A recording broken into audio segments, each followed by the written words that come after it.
Hello. We have a guest today, founder and CEO of Arcadia Capital Group, Nicholas Mitsakos. Welcome on the show today. How are you doing, Nicholas? I'm doing very well. Thank you very much. It's a pleasure to be here. Awesome. Thanks for taking the time to join us as well. Nicholas, so tell us a little bit about your entrepreneurial journey. Yeah, so it's a bit of a sort of jagged past, and I think I started off in investment banking, and I had undergraduate degrees in technology, so computer science and biology, and then a business degree, and the best jobs were on Wall Street. So I started there, but quickly had kind of the entrepreneurial bug, and some of my friends and colleagues who were doing sort of innovative things, I found I was just naturally drawn to that. And so what was interesting for me is I had the chance to experience things not only in the United States, but also overseas. And so you got a different perspective from Asia, from Europe, and from the United States. But the other thing that was maybe most motivating for me was understanding that technological innovation was happening. And now we're talking about like the 1990s, the onset of the web and, all the developments that are going on with integrated circuits and all the power and communication that was happening. But technological innovation in and of itself is not a business, right? You needed to bring business discipline to technology. And, incidentally, that was a course that I taught at UCLA. So I'm in Los Angeles at the time teaching at UCLA because I really believed in this. And it's one of the things that's guided me. And even today, I still, teach on occasion. And I've written 6 books. I've written over 150 articles because I believe that there's a certain discipline to thinking that's required when you're doing something so challenging, right? So getting back to kind of an entrepreneurial journey, whether it's venture capital or private equity, the challenges tend to be pretty great, right? It's hard work and it's difficult. And sometimes you do everything right and your business still doesn't succeed, right? Because there are just extraneous forces at work, right? So it takes a combination of, some luck, a lot of resilience, but real discipline, right? So you have to, really think about this. And so that's the thing that kind of motivated me. And, in one sense, I'd say it gave me a bit of a distinction in that I could apply those principles to really great entrepreneurs without trying to interfere with what they were doing well, right? I mean, one of the ideas of a great team is not that everybody tries to do everything well. Like there are certain people that do things very well and others who are there to help them, right? And my job more than anything was to help people and put together great teams to do good work, right? And so, and that takes again, it takes a bit of a perspective and an understanding of, well, you're trying to do so many things. And I'd say one of the flaws of an entrepreneurial spirit is you try to do too much, right? There's so many great things and hey, we can do this and hey, we can do that. And I have all these anecdotes, especially, in the 90s and into the 2000s where you'd come in for a meeting and the engineering team would say, hey, look at all the great things we can do now. And then yeah, but you have to do that first thing first, right? We've got to think, well, what does the market want? What do we need? And there's always that back and forth. And so I think that I got energized by that experience. I mean, it's very exciting to create, right? I think that that's part of human nature. We're essentially creative individuals, and creating a business is something that, while it takes a lot of work and there's a lot of uncertainty, it's something that is very appealing and can be very satisfying, right? Oh, And interesting. Yeah. yeah, Awesome. Cool. So entrepreneur as well as an author.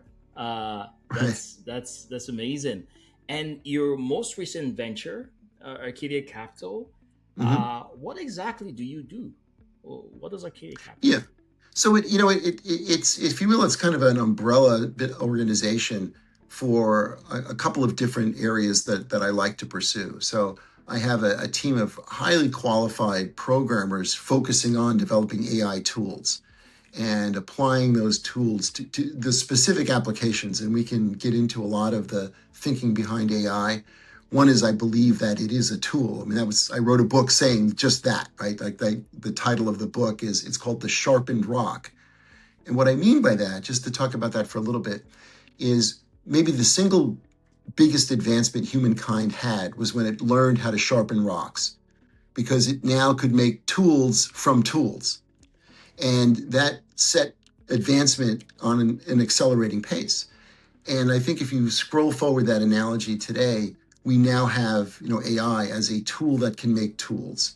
And it's not just a specific thing. In fact, I think that's one of the misunderstandings behind AI. They think it's a thing, and it's not. It's, computational software, and it does very interesting things, but it's the applications and how you build things that can really be very specifically applied that make all the difference. Right? So, there's very talented people building those applications. And one application I find very intriguing is looking at finance itself, which is one of the largest industries in the world.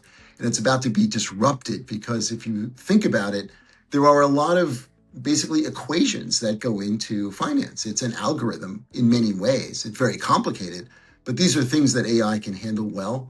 And so there's, a very interesting, I'd say enhancement to how we think about finance on a global scale. And we're seeing more and more of that. So I find that very interesting. And the other thing that I've always enjoyed, and I've tried to keep flexibility in what I can pursue. So as you mentioned, there are times I dove in as an entrepreneur and an executive. And other times I was on 6 different boards helping out different companies, playing, let's say a less active role, more of an advisory role. And I like that back and forth because you can learn a lot, then you can apply it, right? So the other area that I think can really be disrupted, and I'm really enjoying the opportunities, is in life sciences and in biotechnology in particular. And, one example, if you look at what AlphaFold did, that the company that's part of Google now. Mm-hmm. So they used, and Dennis Hassabis, who runs it, and he won a Nobel Prize for this because they figured out how, amino acids and proteins fold to create molecules that create signals. And okay, so here's a basic biology lesson. The reason your body does anything is because a protein told it. And a protein is comprised of a variety of 20 different amino acids. And then those proteins then fold together to create a single kind of signal for the body to do something, right? Mm. And now understanding that, this is incredibly complex, right? But understanding that is something that AI can do. And AI can now create, if you will, molecules that could potentially be medicines that can, address significant unmet medical needs. And so the ability to work in this area to really address serious issues, I find particularly exciting.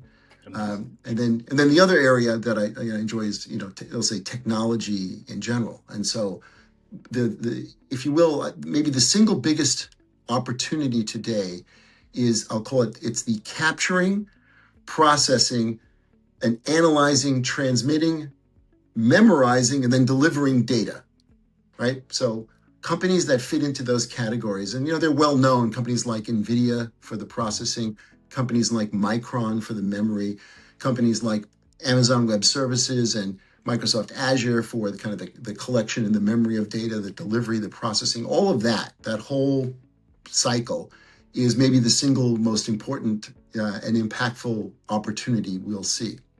Wow. And so there's a reason why these companies are worth trillions of dollars, right? Because, other people think this too, right? But given all of that, then what do you do with all that, right? I mean, you still have to apply it somewhere, right? And so, and I think there's something going on that I react to. We'll call they have the large language models, which are, OpenAI, and, you're seeing those models in, Perplexity and Anthropic and Google, Gemini, all these things. But what you're seeing is there's this goal that says, for some reason, this will not augment, but create intelligence, artificial general intelligence, right? And I disagree with this. Yeah. AGI, right? And I wrote an article 3-4 years ago now where I said AGI is not coming. And I still believe that even more now. I do not believe that hype because it's a bit of an editorial, but it fails on a couple of areas. One is it's not a thing, right? When you say, well, here's intelligence, what is that, right? It's an ability to think about what, right? And if you think about, we have this misinterpretation. It's like humans are not generally intelligent. If you think about it, we're very specialized in what we do. But there are things that computers do well that are very general. And here's a simple example, the game of chess. A computer can handle that very, very well. Humans, with a few exceptions, not so well. It's a very specific, kind of knowledge, but it takes so many calculations and so many things. But what we do well, we have specific knowledge.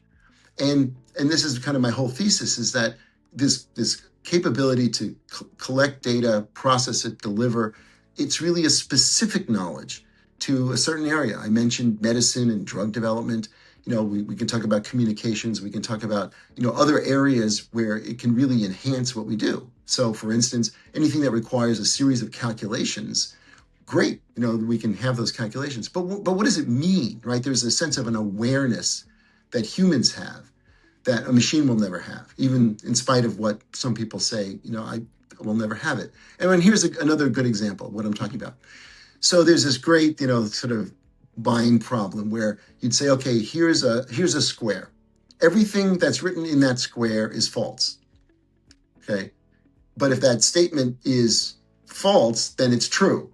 But if it's true, then it's false, right? That whole conundrum to that, right? Mm-hmm. Now, as a human, we're aware of that nonsense. Like, yeah, we can see that. Okay, fine. That's a riddle that, goes nowhere. Well, to a machine and a calculation, that's unsolvable, right? So right away, you see the flaw of saying everything can be calculated, because everything cannot be calculated, right? There's a sense of an awareness. There's, if you will, a sentience that we have that makes the calculations valuable for us and the applications valuable for us, but they will never replace us, right? The idea that 50% of all jobs are going away, I cannot embrace that. I'd say, but one thing that I do embrace in an area that we're working in is, I think, I call it, I wrote an article again, I called it, time for hard things, which is hard assets, meaning that, a robot that's not going to be designed to wash your dishes, but a robot that can, function in a manufacturing environment very intelligently and thoughtfully, hard assets that can be applied to machines in all ways, where AI can be applied to those machines and those machines perform more effectively. That is a real opportunity. And those are industries that I think will be developing, and we're just at, the early stages of those opportunities, but we'll see that more effectively. But, they're not going to replace all workers. Like, all factories are not going to be dark, because everything is done, right? So that's a certain way. That's a very interesting take. And I never actually heard anyone express their feeling about AGI that way before. There's a lot of race towards that, right? And I think, one of the things is I have a background in this. And so in 1980, we were talking about artificial intelligence. And of course, the first meeting on AI happened in 1954 at Dartmouth, right? So people have been talking about this for a long time. And, we've seen previous models and, the latest large language models. That is just the latest of, a series that have happened before, and they've all failed. They all had the same goal, and we all talked about this. The one difference now, and there are people who say, hey, but now it's different. So I will say the one difference is, when I was studying it, it was always theoretical, because we'll never have this much data. We'll never have this much processing power. So this is just mathematical theory. Well, now we have that much data and we have that much processing power, right? But it's still the quality of data that really matters. And that's another thing that I really focus on. It's that just, sweeping the web is not anything that is going to solve something unique, right? And here's what I'm talking about. So recently there were these 10 mathematical problems that were unsolved, right? And we found a way to solve them using large language models. Isn't that brilliant? Well, no, because here's what really happened, is that they were solved and the solutions were out there in the web, and people just copied other people's work. And that's what the large language model did, right? And so that's and that's great for research. And this is kind of, this emphasizes my point. Yeah. You can do great research. And, you and I are not going to find those 10 solutions. And in fact, there were math professors that didn't know about that those solutions existed, but they existed. So you can find things that you wouldn't otherwise find, but you're not going to create something that's unique. That's still kind of, that's our job. So that's my thesis and where I spend. Yeah, the human factor is irreplaceable, right? And what about in terms of like permutations or combinations of existing solutions to create something net new? Do you feel like that's something where sort of innovation per se, AI could be strong at, Yeah, it's interesting because I think, so the short answer is yes to that. And, and history has shown us this before. And so there's 2 points I want to make. One is the very famous case that's quoted of the Luddites, right? The Luddites were part of the weavers in England, and now there were automated weaving machines created in the 1800s. So we're all out of jobs. We're very upset. We're going to smash these machines. That's the Luddites, right? And so what ended up happening is, while those specific jobs did go away, essentially, even more jobs were created because the weaving industry grew to be so much bigger, because you now had automated weaving machines, right? And so that's an example that people cite, and I will cite it. We can't even imagine the new jobs that will be created or the new opportunities, because we now have a tool that we haven't seen before, right? So I say, yeah, this time it is different. We have this very impactful tool. And the one thing about software that's unique, and AI is just software, right? The one thing that's unique about AI is it can be distributed globally instantly, right? So, 25 years ago as an entrepreneur, you made a product, it was in a box that you had to manufacture and ship somewhere, right? Now it's like I snap my fingers and it's distributed globally. That's very interesting, and that is something that is, again, so impactful, right? But the ability to really understand what can be created, it's hard to even imagine, right? And I think that's the beauty of it to me is, while there doesn't need to be a specific example of, well, what will happen, it's discovery. I think the key of it is, and you think about all these great scientific discoveries that led to industries, right? All of that, it takes time, but it's unimaginable, right? When Dr. Shockley created the transistor in the 1950s, he had no idea like what that was really going to do. And so I think we'll see more and more of that impact, reverberating. So I think mostly good. People will find new ways, efficient ways, create new businesses, a lot of things that will be, really unforeseen today. And I enjoy trying to be involved in that. That's promising. That's new opportunities, new jobs created. Nicholas, just going back again to something you mentioned. So you mentioned the finance space, and one of the products that you're working on is something in the finance space. Can you just double click on that a little bit? What problem are you solving with that AI application within the finance space? What is the specific problem that your product? Yeah, and I think, let me use an analogy. So we're talking about finance. And so there's this theory that won a Nobel Prize, which is actually wrong. And the theory is efficient markets. Markets are efficient. And anything that anyone needs to know, everyone knows. And therefore, it's all priced into all the prices we see in financial markets, right? Except that's solving the wrong problem. The problem you're trying to solve is, what will be, right? So if you owned Apple stock in 1996, you could not have predicted Steve Jobs would come in 1997. There would be the iPod and then the iPhone and then all this value that got created. So there's no way efficiency to pricing and current knowledge is useful for the investment markets, right? And so, here's my analogy. It's like, let's go back to chess. Take a chessboard.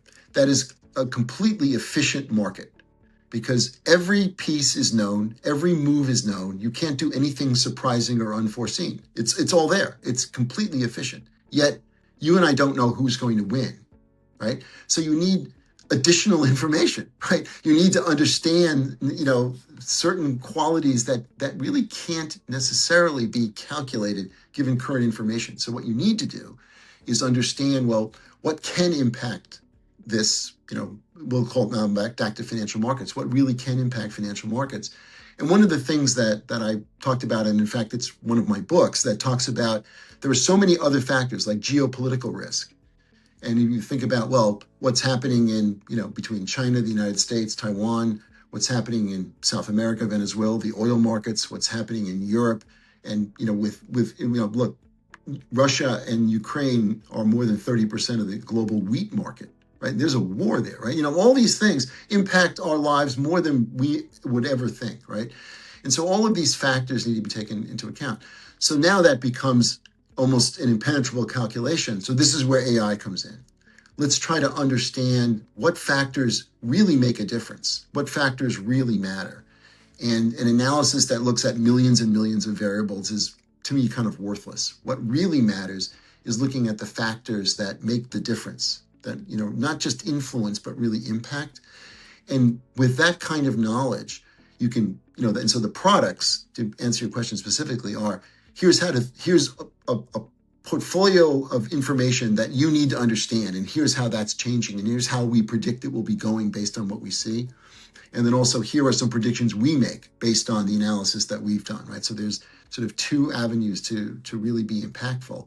And then when you're talking about, that's interesting. So will that fall under predictive markets? So like read the news headlines lately, it's been something booming quite a bit. Would you fall under the same category? Yeah, and that's an excellent question, because one of the things that we noticed is everyone now has a trading floor in their pocket. Their smartphone with the Robinhood app, and there you go, right? You're not only trading stocks, but it's a prediction market. And I embrace the argument that says, well, the stock market is a prediction market as well, right? So everything's a prediction market, or any market is a prediction, right? Let's just go with that assumption. And so a tool for that would be very useful. And this is my point. Like, I'm not going to try to recreate Robinhood, right? But this is something that anyone using Robinhood could benefit from, right? One thing that can be impactful. Or, again, you're a large financial institution and you're trying to understand, well, how can kind of the movements in the world, how does that really, impact us? And which is anybody, right? Anyone who's in the financial markets, right? And so the thing that's most interesting, again, about finance is, it's usually a pretty smooth sailing ship, and then you hit a rock and you have a disaster, right? And we're finding more and more of that more and more frequently. And one of the assumptions that I make is we will have more frequent and intense volatility. And the reason for this is you can't have sort of global communication on the scale that we have it, the disruptions that we're seeing on a global scale, the way we're seeing them, and not have, more volatility that's more frequent and more intense. Then how do you manage that? And, others think, well, how can I profit from that, right? So there are ways to think about that, but mostly I'm interested in providing tools that help other people. Makes sense. Right? And yeah, and one of the just one of the thesis, it's a harsh term, but I'll use the term arms dealer, and I used it in my first book. I said, the companies to invest in are the people who are the arms dealers, because you don't care who goes to war, everyone has to buy your bullets. And Nvidia is the world's best arms dealer, because while there's competition that's developing, everybody needs Nvidia. We're all going to the AI wars. We're all doing, but everybody needs Nvidia. And that's one of the reasons Nvidia is worth as much as it is. And there are arms dealers in different segments of the market. And you want to be those people that everyone has, you've got to rely, you need my tool. Like, go ahead and, dig your ditches, but you need my tool. And, they called it the picks and hose business, right? But let me just kind of talk about that for 1 second. So they talk about like the railroad industry, right? The railroads didn't really make money, but the people who sold them the picks and the shovels, they made the money.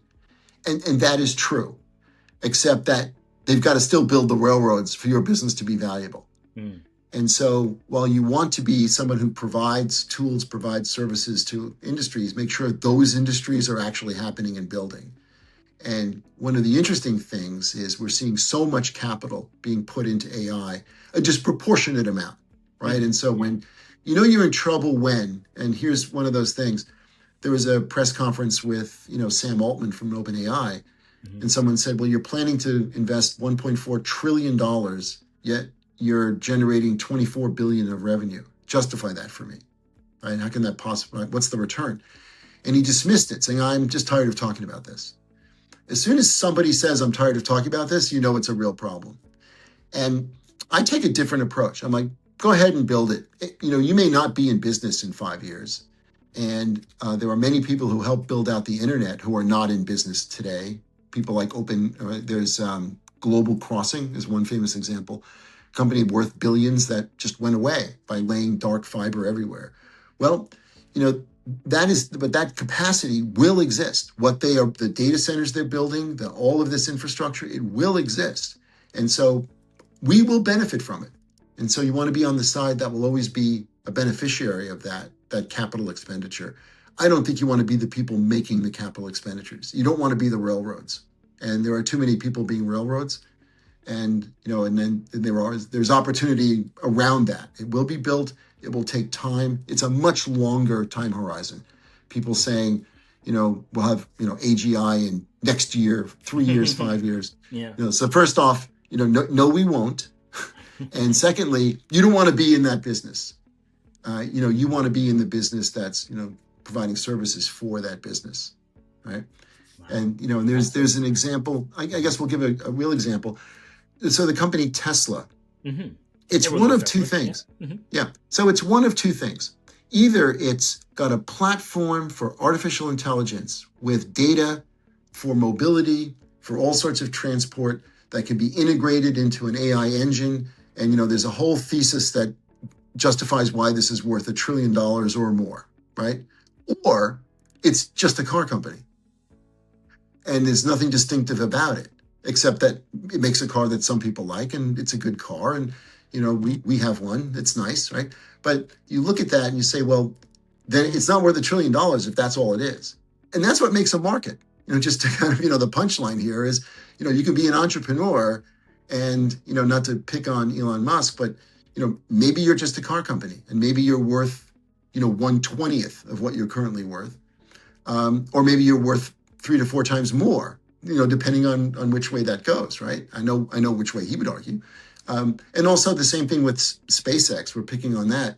Okay. I don't know if you'll ever be profitable. Is there I understand the engineering accomplishments and, they're glorious, but you'd say, but is that a business? And is that a commercial business worth $1 trillion? Maybe it is. Maybe new space is a significant business and you've got 50% of it. So you're extremely valuable. Or maybe you've accomplished an engineering solution that's ingenious, but other people can do it too. And we're seeing that. And maybe there's not really a profitable business there in a long term, right? So that's what makes a market. And that's, kind of a punchline here is what's ingenious is that you've got great, and I go back to my first point, technological innovation is wonderful to observe, but is it a business? And that's the discipline that I try to put on it. Okay, now I see all this great stuff and that, can get you very enamored, but is it a business? And, that's what we try to do. We try to think about, well, what's the business that's underlying this? Interesting. I really love your insights. And the railway thing, I'm going to simmer on that one for a bit because so many different angles the industry is going right now. And just switching gears a little bit, as a founder and CEO of Arcadia Capital Group, what does a typical day look like? How are you spending your time? Because the answer to this question varies for everybody. Obviously, there's some trends there, but I'm curious to hear your angle. Right. So that's a good question because I think one of the things that's appealing about it is there's no typical day, right? And so the way I think about things, and we all have lives, right? So, first of all, you put some discipline on your day. Exercise is important. Doing things that really matter, with your family, with your friends, and try to make time for that.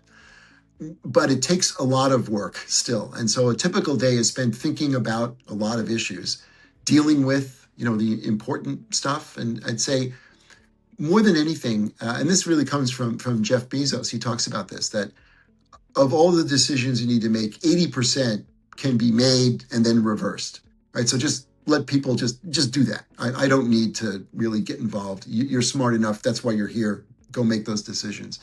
But the 20% that are almost irreversible, you've really got to spend time on that. And so, part of my day is determining, well, what do I really need to spend time on, right? And I think the way I describe it is you really start with a blank sheet of paper, every day. And it's up to you to determine, well, what is important? What does the team really need to be thinking about or doing? And do we need to change course? Let me review data. Let me see where we are. Let me also think about what opportunities are out there. What are people doing? How do we understand that better? So a large part of my day is spent learning. And I think that, other people will tell you the same thing. Like you're reading a lot, right? So it's not like a dynamic running up and down and shouting and screaming kind of experience. It's more like sitting down at your desk and reading something. You have to learn. You have to read. You have to understand. Yeah. And conversations with the team. These days things are much more virtual. So We have a lot of, we try not to have too many meetings, but Hmm. you still have to have conversations and communications and just review what's happening and Get it. give people a chance to kind of Yeah. I call it noodling, which is there are times virtual meetings. I mean, well, this is like a virtual meeting now, right? But virtual meetings really can limit what you can really think openly about. So How a so? lot of time you have to just sort of sit down and just sit and talk. And I call it noodle, go back and forth and back and forth. And there's no set time or structure to that. And if we just started, let's say you and I just started, we're in a room together, we sit down and say, well, what's important? It could be 2 hours later and we kind of finally came up with something, right? So you've got to be very flexible. So my day, I typically started at, I start early just because that's my nature, but I just start early. I try to exercise right away Nice. because if I don't get to it, I'll never get to it, right? So I try to do that right away, Priority right? number one. You Yeah. know, Hmm. and read and review like what's happening in the world, right? You just have to understand all that. There's a lot to read like right away. And then, okay, Hmm. now, let's schedule a meeting with this team, let's schedule a meeting with that team. Let's I talk to some of my friends and colleagues. What are your thoughts on this? What are your thoughts on that? You just try to communicate all day. That tends to be what happens. In the evenings, I tend to write, and for two reasons. One is it makes me think about thinking. In other words, I want to write something. I want to write about something that's important. What do I think about that? Let me really think about this. And so it forces a discipline and forces an opinion and a perspective because I'm writing it down and I'm publishing it. So, like I said, I wrote several years ago, AGI is not happening, right? And okay, you can go back and read that, right? And you can say, hey, Nick, you look kind of stupid. Look what you said. It's all wrong, right? Well, okay, at least I wrote it down, right? But knowing that, I'm writing it down, right? So I mean it. And that gives a discipline to your work and makes me think about what Hmm. I'm going to say and try to say things that are important. So that just helps me, and it helps the team. I distribute that to the team members, and we get a chance to see my thoughts. So Yeah, yeah, that's that's yeah. that's a very very stoic and thinking is important because that's you can spend a lot of time doing the work or cutting axing the tree, or you can spend some time sharpening the blade, right? And that's really what thinking does. So and writing, Right. that's a interesting take as well. And so for you as someone running a business as well, and you got a team, what keeps you up at night? What would you say that is for you? Yeah, honestly, I think at this point, I'm a little bit less anxious about things. Not that I don't think about them, but by the way, I just think it is an important discipline to know when you've left the field. You've got to turn it off. Mm. Just to be just a sports analogy. By the way, there's and I try to live by this. John Wooden, the famous basketball coach in the United States, he said, when, leave the field or the court, whatever it is, or end your day knowing that you gave it your best, right? And sometimes the ball bounces your way, and sometimes it doesn't, right? So worrying about the wins and losses, that doesn't really do anything for you. Worrying about how do I play better, no, that'll help, right? And so that's what I try to focus on, right? But honestly, the things that keep me up at night are, let's say, the uncertainty with, let's just say there are people running things around the world with a less sort of sophisticated and maybe more general appreciation of how things really work. Let me be very specific. So about 30 years ago, I started working with and investing in China. And I've got colleagues and friends, for many years now in businesses that have been successful, some not. But during that time, there was no political interference. It was, we're just trying to do our best. And there are people that do what they do well. We do what we do well. Comparative advantage is very real, right? And it was cooperative, collegial. It was also competitive. That's healthy. What you end up with is, better products, better services, better relationships. And now people are creating friction where I don't want to see friction. And so now all of a sudden I can't do business with my friends in China because that's just politically unacceptable. And that's a real thing. I mean, we were actually 5 years ago, we were forming an entity together to work on investing in US-China businesses. Suddenly that was just ruptured. And so the things that keep me up at night is people making really silly, selfish decisions, and a handful of very self-interested people making bad decisions because it serves them well but doesn't serve the people well. And because of that, we all suffer. Those things bother me. And well, let's see, as an American citizen, I want the U.S. to do well, but I've seen how the U.S. does well, and that's by integrating with the world. And I'm seeing a more fractured world that I don't like, and that sort of keeps me up at night. And I'd say, my personal family history. So we came from Italy and Greece, to the United States. And our family over a couple of generations was able to thrive. And, this is how kind of, what our nation's built on, I think the world's a better place because of it. And so that disturbs me. The things about business and competition, well, those will always be there. And so if you worry too much about that, you'll never sleep, right? It's always there. So you learn to manage that. Like that's the world I live in. I'll try to be as prepared and as thoughtful as I can. There are always things to make you anxious, but I guess it's the things that are out of your control that will really impact you. Yeah. And on the one hand, if you were a stoic, you'd say, well, there's nothing I can do about that. So, why worry? and the stoic is right. But on the other hand, I just don't like seeing that. So that bothers me a bit.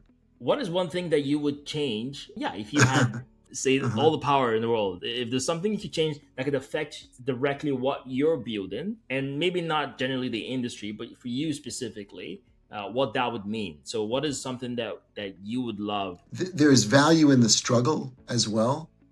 And, one of the things as an aside, you think, I enjoy teaching. I enjoy trying to pass on knowledge. One of the things that's a challenge is actually giving advice. Because unless you've worked through it, advice doesn't really mean so much, right? There's some things you could tell, work hard, stay disciplined, whatever, and it's like, okay, but unless you really understand how to implement that and do it and experience it, what's it worth, right? And so when you think about what could you change, I don't mind the challenges. Right? We're not looking for, smooth sailing all the way. Honestly, I would like to see less friction, simply because I think that when we are collegial, we learn more, but collegial and competitive. And so here's an example when everyone would be better off. So you look at electric vehicles. This is going to I guess identify my point. Electric vehicle that's made very well in China and would be very inexpensive in the United States, but they can't sell them here. In the meantime, U.S. companies try to make electric vehicles and take billions of dollars of losses because they couldn't do it quite efficiently. Well, why are they putting any capital toward that? They shouldn't. They should take their capital and put it to where they can apply it more effectively. And we should let, great cars that are less expensive come into the United States. U.S. consumers are better off. The competitors are better off because they apply their capital more effectively somewhere else, right? And so that system, I would like to see us understand that really does work. And, we did it in the 1980s with the Japanese cars. We kept them away, and then finally we realized they're better cars. So now U.S. consumers have a better product. The cars are cheaper, more reliable. The competitors responded. So, it raised the bar. So we like bringing the tide up for everyone. And that's what I'd like to see. On one hand is I'd like to see the tide come up for everyone. And I would like to see more opportunity that's more evenly spread, not evenly, but more dispersed. So, knowledge, education, access. And while everyone achieves to their own level, not everyone has access. And, I think the worst thing that we can do is when someone is motivated to do something, but then they don't have access to try to apply their hard work and their talents, right? So at a very high level, the thing I'd really like to change is, well, you're responsible for whatever you can achieve, but we don't want to hold you back either, right? And so I think too many people are held back because they don't have access to resources. We're trying to make that better. The internet is making that better. You can take courses from great universities online for free. There's things that are happening, and I like seeing that. I'd like to see more of that. So, Nicholas, thanks again for all your gems and insights. Really, really great. Just to wrap things up, what advice would you have Mhm. for early stage founders, people who are early on, they're thinking about either dabbling in the AI space or the fintech space? But here's what I would recommend. What people talk about when you're starting a company, right? Have a common purpose. They say, find your why. Find your why, then figure out what to do and how to do it. But if you don't start with that purpose, then you're making a mistake. My advice is they missed the first critical step, which is who. The people you work with will matter more than anyone and anything, right? So together, if you have, shared values, shared work ethics, a lot of things that really do need to be common ground. If you have that team, the we, start with the we first, then get to the why, because that team will find the right kind of why. And then with your purpose, then you can find what to do and how to do it. And that will always change depending on markets, right? So my first bit of advice is get the right people. That will matter more than you'll ever really understand, right? And then the other thing is, solve big problems, right? Just go after something that is disruptive and big. And interestingly, we are in a world right now where things are really disruptive and the opportunities are big. I mean, that expression, fail big, right? Just go for it, right? But there is something about that, right? It's like, do things that are really important. Like, okay, this really matters. I think that, with the right people doing something that really matters, where you can be impactful in whatever field, it really doesn't matter, but you'll find it, right? There's an unmet need and a real need. And, go for that, because it's so hard and it can be so frustrating. And most of you guys are going to fail, right? At least not succeed, maybe is a better way to put it, at least the first time, right? So make sure it's something that really matters to you, because you're going to have to do it a lot, right? It takes a lot of work and a lot of time. And if you're like, look, I'm tired, I haven't slept well, my wife is mad at me because I haven't paid any attention to her lately, and all these bad things are happening, right? But at least what I'm trying to do really matters, and that can help and that can motivate you, because you'll run into all those issues and more. They're inevitable, aren't they? Yeah. Yeah. Amazing. Nicholas, thanks a lot for Thank you. the time and for the gems and insights you've shared with us today. Super amazing, and wishing you all the best with your endeavor. And thanks again for joining us. My pleasure. Thank you very much for your time. All right, take care.